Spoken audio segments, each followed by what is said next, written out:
Hello friends, Heidi here from Rain Country. God is good all the time, and I'm here for another Monday this and that video where I talk about all kinds of different topics. Sometimes I'm answering questions or just giving you updates, just whatever I feel like talking about.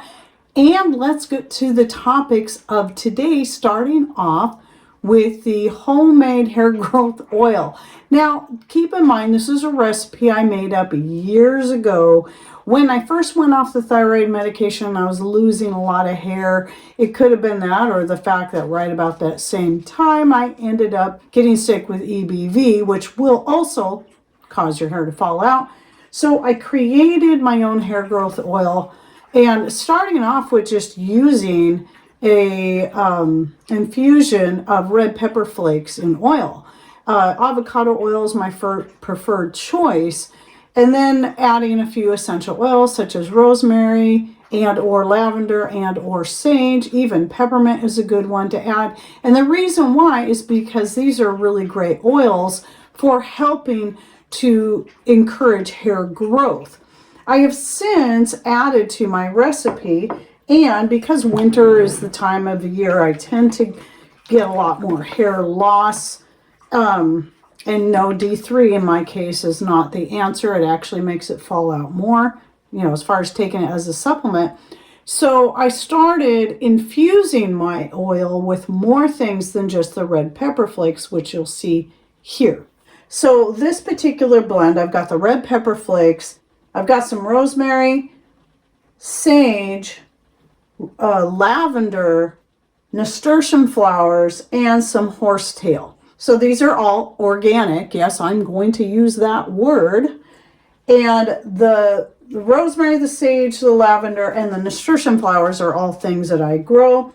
And the horsetail is something I've harvested over by our piece of property just down the road. So these are all herbs that can be very helpful at promoting hair growth, which is why I like to use them in my oil infusion. Now, another thing that's good at helping to increase hair growth or promote it is castor oil. I now get my castor oil from Creekwood Naturals. I'll put a link down below. It's not an affiliate link, so I don't have a coupon code or anything I can offer you, but this company is in the United States, and it's a small family-owned business, so I do like to support them. So what I do with the castor oils, I use about 1 part castor oil to 3 to 4 parts of the avocado oil. And the reason I do that is I don't use just straight castor oil, is that it's my opinion that because of how thick it is, it may not infuse as well. And this is just an assumption I make because it is so thick. I've noticed things like with glycerin, if you try to make a glycerin extract with just glycerin, it's way too thick. You've got to water it down. And let's say you're using that to make an alcohol-free vanilla extract. It just is not going to extract as well. And I figured this out through experience that the glycerin alone just does not do it because it is so viscous. So castor oil is kind of similar. So that's why I do it that way. But you can try, and I wouldn't mind hearing your thoughts on this, if anyone's ever tried infusing in castor oil alone. And you can usually tell if you've got a good infusion by the color that it turns the oil. Since castor oil is clear, then you can tell if it turns really dark, like this oil right here. You see how dark that is? This isn't a hair oil. This is actually my joint and muscle rub infusion. And you can see how dark that is. This started off as a totally clear oil. So that's how you can tell if it's infused well. Now keep in mind, this oil has been sitting for 1.5 years infusing. Because yes, I don't strain them off typically until I'm ready to use them. But by the way, I'll also link to my old video on the joint and muscle rub, but I do the same thing now with this as I do with the hair oil, and that is I add some castor oil in there because it is also good for, even on its own, for helping with joints and muscles. I do try to use as much organic ingredients as possible when I'm doing this, and I'm saying this again because I want to say this right now because there's this person that I don't know why they even follow me, because they think I'm either a complete moron or a deceiver. But yes, we do understand that organic, the word on its own, refers to organic material.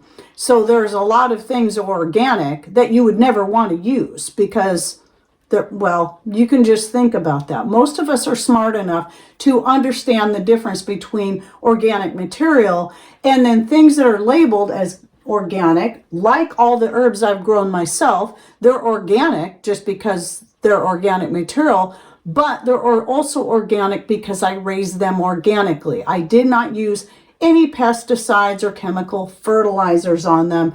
Everything is done organically.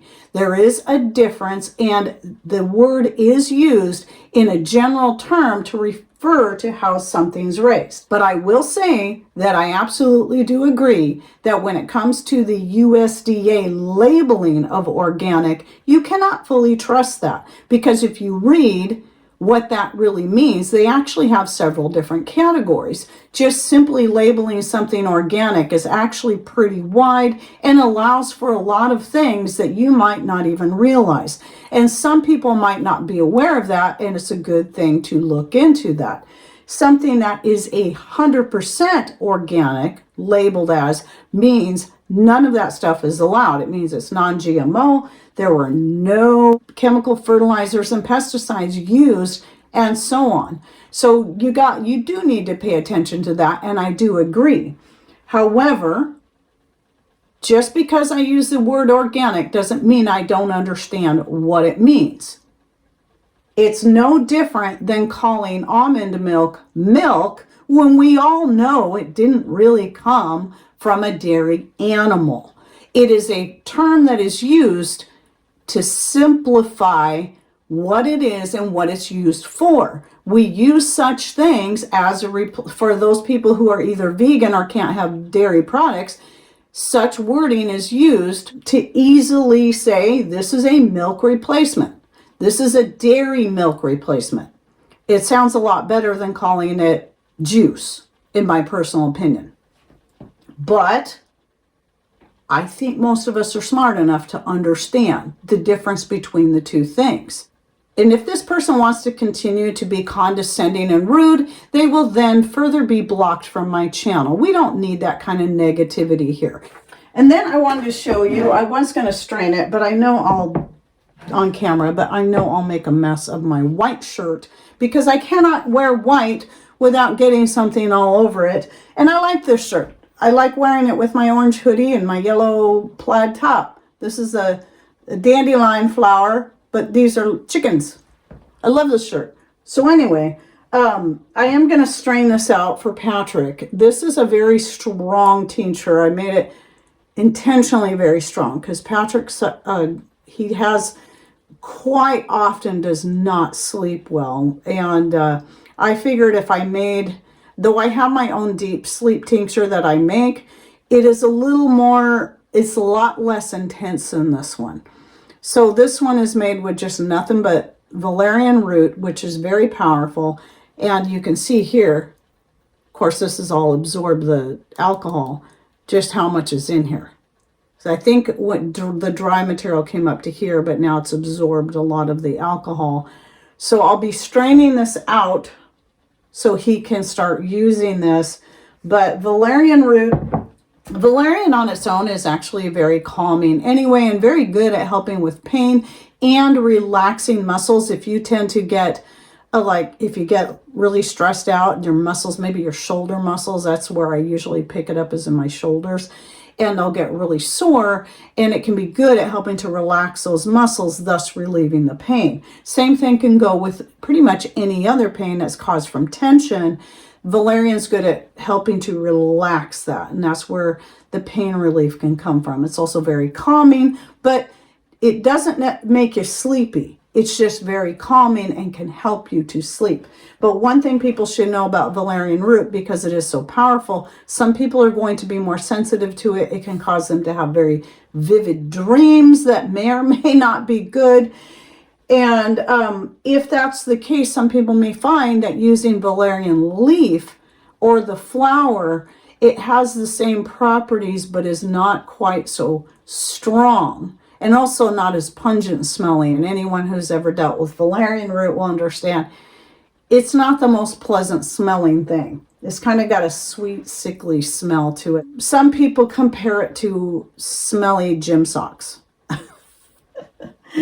So anyway, just something you might want to know. I do have, by the way, videos on a lot of these herbs that I mentioned here, like the nasturtiums, the sage, the rosemary, the lavender, the horsetail, even peppers, any kind of hot peppers, where I talk about the benefits of them, and valerian as well.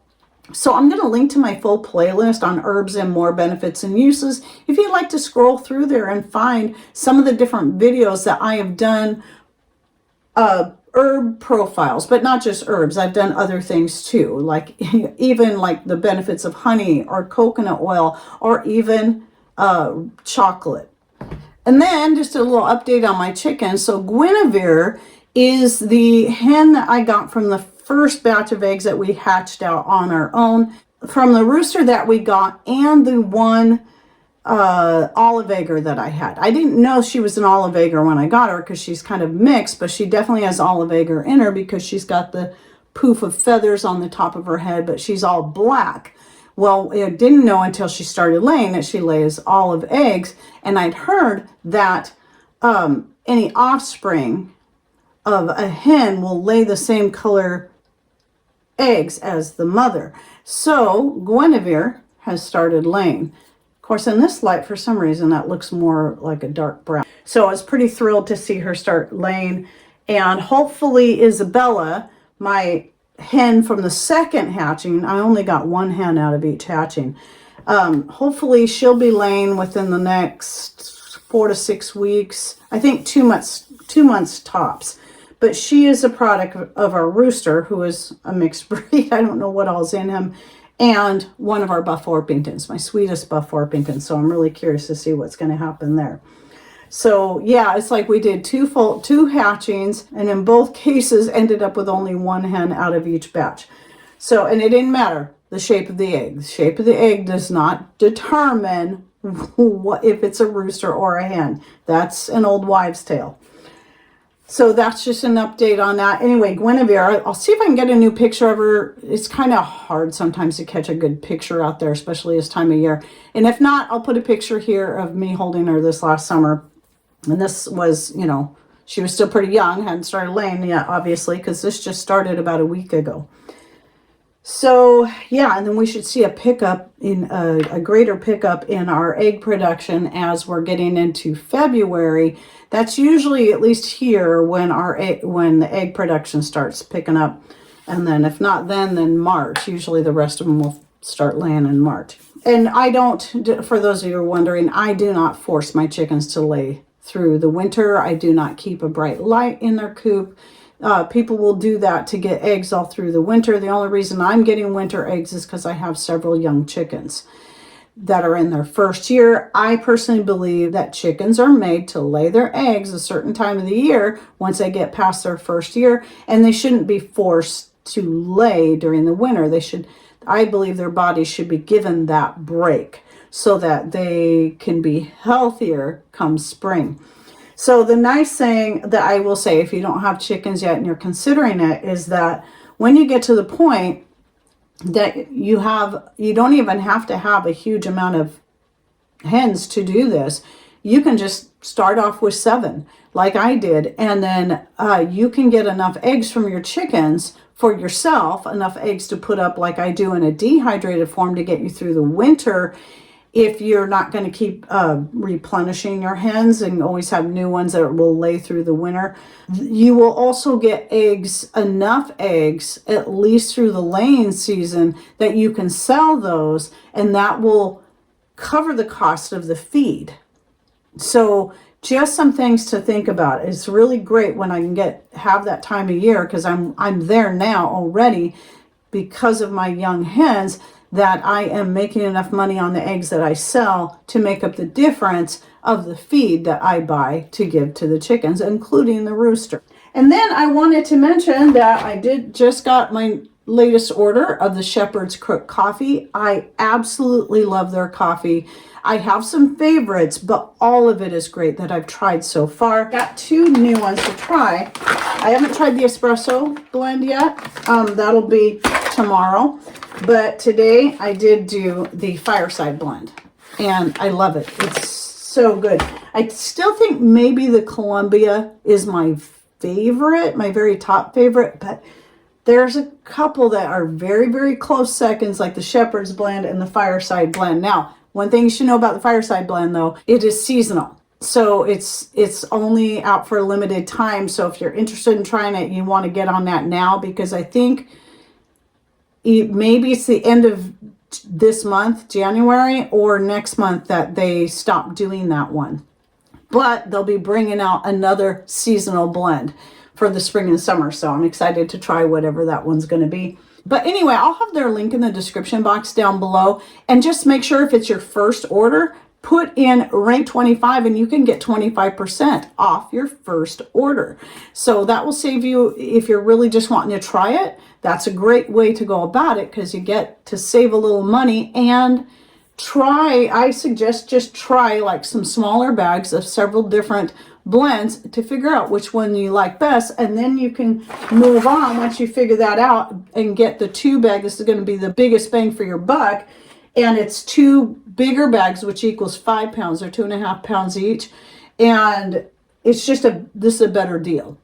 And that way you can just pick your 2 favorite flavors. So right here in this one, I did Honduras and Colombia, and then in my last order, I did the Shepherd's blend and the Colombia. And then I want to talk again about my second channel. So what's going to happen, if it hasn't happened by the time you're seeing this video, I'm going to be changing the name of that channel, the second one, from Rain Country 2 to Rain Country Live. Because what I'll be doing is from this point on, I'll be doing all of my live shows on that channel, so that it can kind of give it something different to set it apart from this one. Now, for those of you who are new or new to hearing this, that I have a second channel, first of all, please make sure you go subscribe, and it's always linked in the description down below, and even right on my front channel page, you'll see it right here, because I have it linked right at the top. Anyway, I started it as a backup channel, and just in case, because I wasn't sure what was happening with this channel here. There was, over the past year, there's